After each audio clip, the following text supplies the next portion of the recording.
তাই মসজিদে কুবাতে বিশ্বনবী সাল্লাল্লাহু আলাইহি ওয়াসাল্লাম এক সাহাবাকে ইমাম বানায় দিয়ে আসলেন। উনি ইমামতি করে ওই মসজিদে, আর বিশ্বনবী ইমামতি করে মসজিদ নববীতে। মসজিদে কুবার যে ইমাম, তিনি প্রতি রাকাতে জাহারি কেরাতে মানে মাগরিব এশার ফজরের সালাতে প্রত্যেক রাকাতে সূরা ফাতিহার পরেই এই সূরা ইখলাস পড়ে। প্রত্যেক রাকাতে সূরা ফাতিহার পরে কি পড়ে? ইখলাস। মাগরিবের প্রথম রাকাতেও ইখলাস, দ্বিতীয় রাকাতেও ইখলাস, এশার প্রথম রাকাতে ইখলাস, দ্বিতীয় রাকাতেও ইখলাস। ইখলাস পরে এরপর অন্য একটা সূরা পড়ে, কিন্তু শুরু করে ইখলাস দিয়ে। ফজরের প্রথম রাকাতেও ইখলাস, দ্বিতীয় রাকাতেও। মুসল্লিরাকে পাইছে কি? পাইছে কি? খালি ইখলাস, খালি ইখলাস। যে ধরছে, আপনি পাইছেন কি বলেন? ইমাম সাহেব বলে কিছুই পাই নাই, আমার মন চায় আমি পড়ি, তোর মন চাইলে তুই পড়, নাইলে যা। তোর কমিটির সভাপতি সেক্রেটারি এই মসজিদের ইমাম হিসেবে আমার নিয়োগ দেয় না, নিয়োগ দিছে বিশ্বনবী। আমার নিয়োগ যদি বাতিল করতে হয় লাগবে বিশ্বনবীরে তুই ভাগ। তোমার মনে চাইলে পড়ো, নাইলে অন্য মসজিদে পড়ো, যাও মিয়া। এটা তো সভাপতির সেক্রেটারির নিয়োগ দেয়া মসজিদ না, এটা নিয়োগ দিয়েছে বিশ্বনবী, ঠিক কিনা? নিয়োগ বাতিল করলেও কে করবে? বিশ্বনবী। সবাই বিশ্বনবীর কাছে যে বললো, ইয়া রাসূলুল্লাহ, এমন মুসল্লি, এমন ইমাম আপনি দিয়ে আসছেন, উনি ইখলাস ছাড়া আর কিছু পড়ে না। বিশ্বনবী বললেন, তাই নাকি? এমন করে কেন? ডেকে আন। ডেকে আনা হলো। বিশ্বনবী বললেন, ওরে সাহাবী, ঘটনা কি হাসা? কয় হাসা। প্রতি রাকাতে সূরা ইখলাস পড়ো, তোমার কি কোরআন থেকে অন্য কোন সূরা মুখস্থ নাই? সাহাবী বলে, নবী, সব মুখস্থ আছে, কিন্তু এই সূরাটা আমার পড়তে ভালো লাগে, কারণ ফিহি সিফাতুর রহমান, এই সূরার ভেতরে আমার আল্লাহর পরিচয় আছে গো নবী। আমার আল্লাহর পরিচয়টা খুব সুন্দর করে দেয়া, আমার রবের কথা এই সূরার পরতে পরতে পাওয়া যায়, এজন্য এই সূরাটা পড়তে আমি বড্ড ভালোবাসি। বিশ্বনবী বললেন, ইমামতি যাবে না, তোরটা পার্মানেন্ট হয়েছে। আল্লাহু আকবার। তোর ইমামতি পার্মানেন্ট করে দিলাম, যেমনে পড়াইতি এমনিই পড়াবি। প্রতি রাকাতে এই সূরাতুল ইখলাস তুমি পড়ো, সমস্যা নাই। এই যে তুমি সূরাতুল ইখলাস পড়ো, সূরাতুল ইখলাসকে ভালোবাসো, আল্লাহ বলেছেন এই ইখলাসের ভালোবাসার কারণে কিয়ামতের দিন আল্লাহ তোরে জান্নাতে ঢুকায়া দিবে। ইখলাসের ভালোবাসার কারণে আনতা মিন আহলিল জান্নাহ, তুমি জান্নাতে যাবা। হুব্বুকা ইয়াহা ইউদখিলুকাল জান্নাহ, এই সূরার ভালোবাসায় তোমার জান্নাতে ঢুকায়া দিবে। সুবহানাল্লাহ পড়ে। এজন্য সূরা বেশি বেশি পড়তে রাজি আছেন তো? বিশ্বনবী তাবুকের যুদ্ধে গেলেন। তাবুকের ময়দানে বিশাল যুদ্ধের ময়দান, বিশ্বনবী 30,000 সৈন্য নিয়ে গিয়েছেন, আর খ্রিস্টানদের সৈন্যদের সংখ্যা হচ্ছে প্রায় 40,000।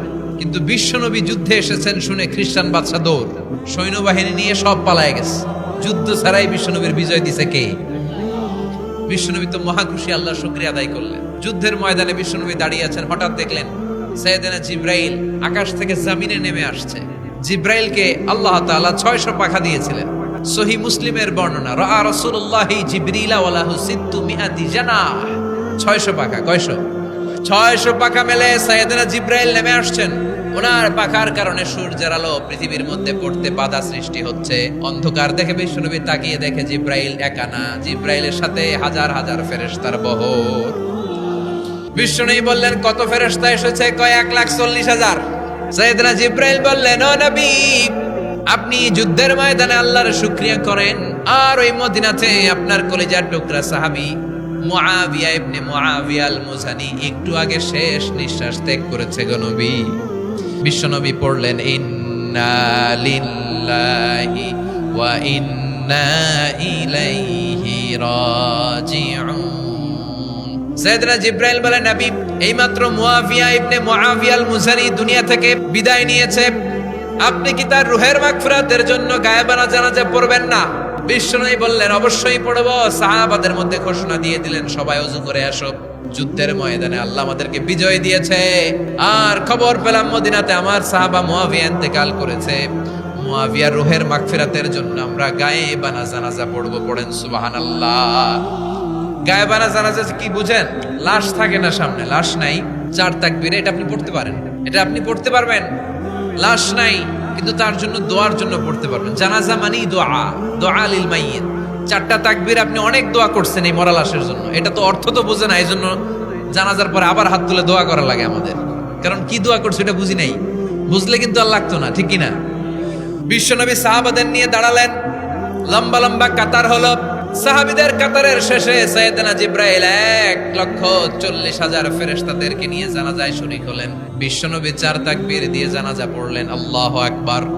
আল্লাহু আকবার, আল্লাহু আকবার, আল্লাহু আকবার। 4টা তাকবীরের মধ্য দিয়ে জানাজা শেষ করলেন। বিশ্বনবী তাকিয়ে দেখে সাহাবাদের পেছনে 1,40,000 ফেরেশতা দাঁড়িয়ে জানাজায় শরীক হয়েছে। বিশ্বনবী বললেন, জিব্রাইল, কোনদিন তো এত ফেরেশতা নিয়ে কারো জানাজায় শরীক হতে দেখি নাই। ঘটনা কি? কি এমন আমল ছিল আমার মুয়াবিয়ার, যে আমলের কারণে মুয়াবিয়ার নামটা আল্লাহর আরশে চলে গিয়েছে? 1,40,000 ফেরেশতার বহর নিয়ে তুমি জানাজায় শরীক হয়েছ। কি এমন গোপন আমল ছিল আমার মুয়াবিয়ার, আমারে বলো। সাইয়েদনা জিব্রাইল বললেন, নবী, আপনার মুয়াবিয়া বিশেষ একটা আমল করত। বিশ্বনবী বললেন, কি সেটা? সাইয়েদনা জিব্রাইল বলে, আপনার এই সাহাবী কাইমান আও কাঈদান, জালিসান আও মাশিয়ান, উঠতে বসতে চলতে ফিরতে সব সময় আপনার এই সাহাবী পড়তে থাকতো, কুল হুয়াল্লাহু আহাদ, আল্লাহুস সামাদ, লাম ইয়ালিদ ওয়া লাম ইউলাদ ওয়া লাম ইয়াকুল লাহু কুফুয়ান আহাদ। পড়েন সুবহানাল্লাহ। উঠতে বসতে চলতে ফিরতে সব সময় এই সাহাবীর একটা অভ্যাস ছিল, উনি কুল হুয়াল্লাহু আহাদের উপর আমল করতো। বেশি বেশি সূরাতুল ইখলাস পড়তো। পড়তে রাজি আছেন? আজ থেকে বেশি বেশি সূরাতুল ইখলাসের উপর আমল বানানোর দরকার আছে না নাই?